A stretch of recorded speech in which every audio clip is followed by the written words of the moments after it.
Good morning, শুভ সকাল, নমস্কার। আশা করি যে যেখান থেকে ভিডিওটি দেখছো সবাইকে অসংখ্যবার ধন্যবাদ। আমি সকালে ঘুম থেকে উঠে নিজে ফ্রেশ হয়ে আমার শাশুড়ি মায়ের নাস্তা রেডি করে তারপরে আমি আমার জমে থাকা কাজগুলো আমি সেরে নিলাম। 2 দিন আগে এই বাজারটা করা হয়েছিল, কিন্তু বস্তার মধ্যেই ছিল। আমি আর এটা ঠিক করতে পারিনি, তাই আজকে ধরলাম।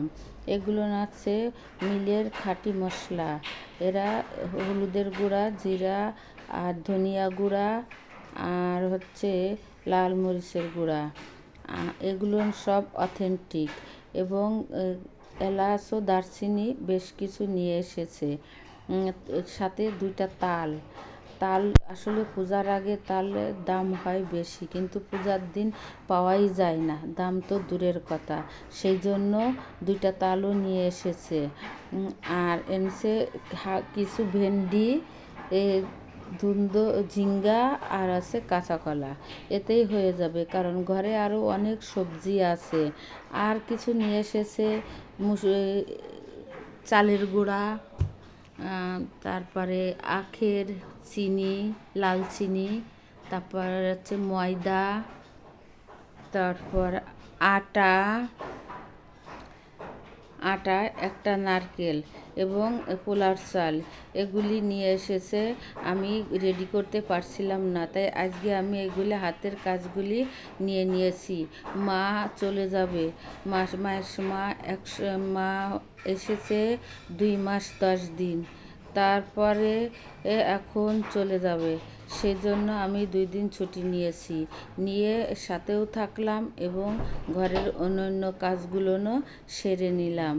এই জন্য এই ডাল, 2 প্রকারের ডাল, আটা, এগুলো আমাকে যার যার কৌটার মধ্যে ঢেলে রাখতে হবে। সাথে একটা ওটসও এনেছে, ওটসটা ফুরিয়ে গিয়েছে, এই জন্য ওটসটা আনা হয়েছে। আজ 2-3 দিন ওটস খাই না। আমি সকালে ওটস খাইলে দেখা যাচ্ছে সারাদিনে এনার্জিটা আমার কাছে খুব মনে হয়, ভালো মনে হয়। সেজন্য আমি ওটসটা ভালো খাই সকালবেলায়। আর যাই হোক, সাথে 4টে মাজনও নিয়ে আসছে, থালা বাসন মাজা। এগুলি সব আমি রেডি করে রাখার পর তারপর আর কি কাজ আছে। ঘরে অনেকটা তাল ছিল, তা ভাবলাম যে তালের বড়া করে ফেলি, তাই সেই তাল ছেনে আমি তালের বড়াটা করে ফেললাম। পুরাতন তালটা খেয়ে ফেলি। এবার তো নতুন তাল 2টা নিয়ে এসছে, অনেকটা হবে। কিছু করব পূজার দিন, আর কিছুটা রেখে দিব, সারা বছর খাওয়া যাবে। এই জন্য আমি তালের বড়াটা করে নিলাম। যাই হোক, কাজকর্ম সেরে এখন ভাবছি যে কোন কাজটা হাত দেওয়া যায়। আজ 1 সপ্তাহ কাপড় জমা হয়ে রয়েছে, পরিষ্কার করতে পারি না, কারণ অনেক সময় মায়ের পিছনে ব্যয় করতে হয়। তারপরে সংসারের কাজ আছে, অফিস আছে। সেই জন্য আমি 1 সপ্তাহ কাপড় একটা ওই ওয়াশিংয়ের মধ্যে দিচ্ছি। দেখো বন্ধুরা, কত কাপড় হয়ে গিয়েছে। তবে হয়ে যাবে, কোনো সমস্যা নেই। দেখ, 1.5 ঘন্টা 1 ঘন্টার মধ্যে কাঁচা হয়ে যাবে, সেজন্য চিন্তা করি না, আর এটা নিয়েও ভাবি না। যাই হোক, আমি এখন কাপড়টা দেয়া হয়ে গেছে, এর মধ্যে পাউডারটা পরিমাণ মতন দিয়ে দিব। পরিমাণ বলতে 4 চামচ 5 চামচ আমি পাউডার দিয়ে দিব। এতে অনেক ভালো পরিষ্কার হয় এবং তাড়াতাড়ি হয়ে যায়। কাপড় কাচা যে কি কঠিন, এর চেয়ে কঠিন কাজ আর নেই। অন্যান্য কাজ অনেক করা যায়, কিন্তু কাপড় কাচাটা অনেক কঠিন হয়ে যায়। যাই হোক, তার থেকে রেহাই আমি পেয়েছি অনেক বছর আগেই। এখন হচ্ছে আমি টাইমারটা সেট করে দিচ্ছি।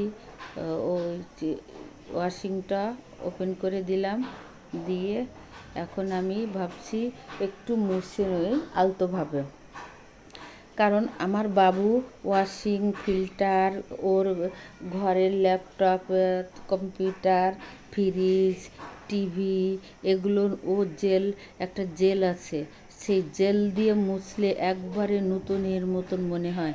ও এটা ডিপ ক্লিন করে জেল দিয়ে। আর আমি মাঝে মাঝে একটু ময়লা পড়লে আলতোভাবে মুছে দিই। আর ব্লগ যেহেতু করি সেহেতু আমাকে তো একটু কাজ করতেই হবে, এই জন্য আমার কাজ করা পড়ে। আর আমার তো সেকেন্ড হ্যান্ড আছেই, সে তো সব কাজকর্ম করে দেয়, এই জন্য আমার আর অতটা লোড হয় না। কিন্তু এটা এত পরিষ্কার যে সামনে বসলে দাঁড়ালে দেখা যায়। যাই হোক, আমি পরিষ্কার করে নিচ্ছি এবং ফিল্টারটাও সাথে সাথে অল্প করে আমি মুছে নিলাম। এই যে ফিল্টারটা মুছে নিচ্ছি। আজকে আমার শাশুড়ি আম্মা চলে যাবে, কিন্তু মনটা খুবই খারাপ। আমার মা যে যখন যায় তখন আমারও এরকম খারাপ লাগে, কিন্তু আমার শাশুড়ি মাও যখন যাচ্ছে আমার খুব খারাপ লাগছে। সে রাত 8, সাড়ে 8টার দিক যাবে, কারণ তার 4 ছেলে থাকে ঢাকাতে। সবারই বাড়ি গাড়ি আছে, কিন্তু আমার বাড়ি আছে কিন্তু গাড়ি নেই।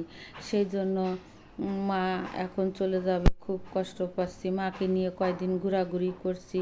মা বলেছে রিক্সায় আমি স্বাচ্ছন্দ্য বোধ করি, তোমার গাড়ি নেই তাতে কি হয়েছে, চলো রিক্সায় ঘুরে আসি।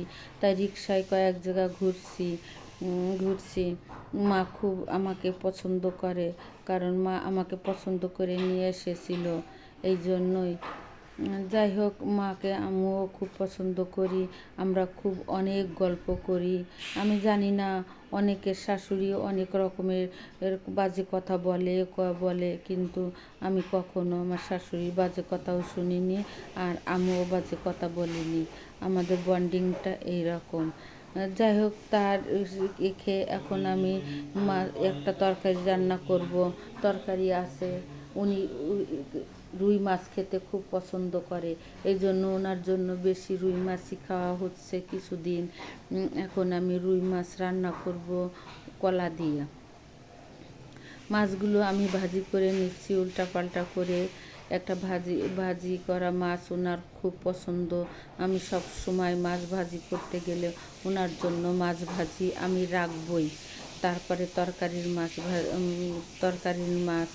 যাই হোক, মা তো মাই হোক না কেন, সে শাশুড়ি হোক আর আছে গর্ভধারিণী মাই হোক, মিলে থাকতে পারলে সবার সাথেই থাকা যায়।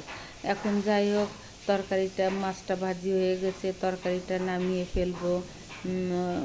বসিয়ে দেবো একটা কড়াইতে তেল। ওই তেলের ভিতরেই আমি জিরা ফোড়ন দিয়ে তরকারিটা রান্না করব। মা পেঁয়াজ রসুন কিছুই খাই না, সেই জন্য অনেক দিন ধরে আমরা শুধু পেঁয়াজ রসুন ছাড়া খাচ্ছি।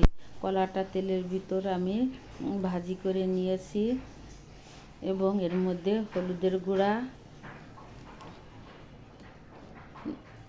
স্বাদ মতন লবণ, ধনে আর জিরার গুঁড়া, হালকা পাতলা লাল মরিচের গুঁড়া দিলাম, কারণ তরকারিগুলো আমার একবারে সাদাইসে আসতেছে। মা আসছে পর্যন্ত আমরা তরকারিতে লাল মরিচ ব্যবহার করি না, শুধু কাঁচা মরিচ ব্যবহার করি। কাঁচা মরিচের জন্য তরকারিটা কালারটা ভালো আসে না, তবে খেতে খুব টেস্টি এবং খুব ভালো, স্বাস্থ্যসম্মত। সেই জন্য আমি এগুলো ব্যবহার করছি। আমি পুরা মাছগুলো এবার তরকারিতে দিয়ে দিলাম, দিয়ে একটু আলতোভাবে নাড়াচাড়া করব যাতে ভেঙে চুরে না যায়। তরকারিটা খুবই সুন্দর হয়েছে, দেখতেও খুব সুন্দর লাগছে। যাই হোক, এবার মাছগুলো নাড়াচাড়া করে দিয়ে তরকারির ঝোল শুকিয়ে এসেছে এবং আমার তরকারি হয়ে গিয়েছে। দেখো বন্ধুরা, কত সুন্দর হয়েছে, দেখতেও যেমন সুন্দর, খেতেও তেমন মজা। এদিকে ভাত চুলায় দিয়ে দিয়েছি, এখন আমি কাঁকরোল ভাজি করে নিচ্ছি। বন্ধুরা, তোমরা ভিডিওটা দেখার আগে একটা লাইক দিয়ে শুরু করো। এখন আমি ভিডিওটি রাখছি, আবার দেখা হবে অন্য কোনো ভিডিও।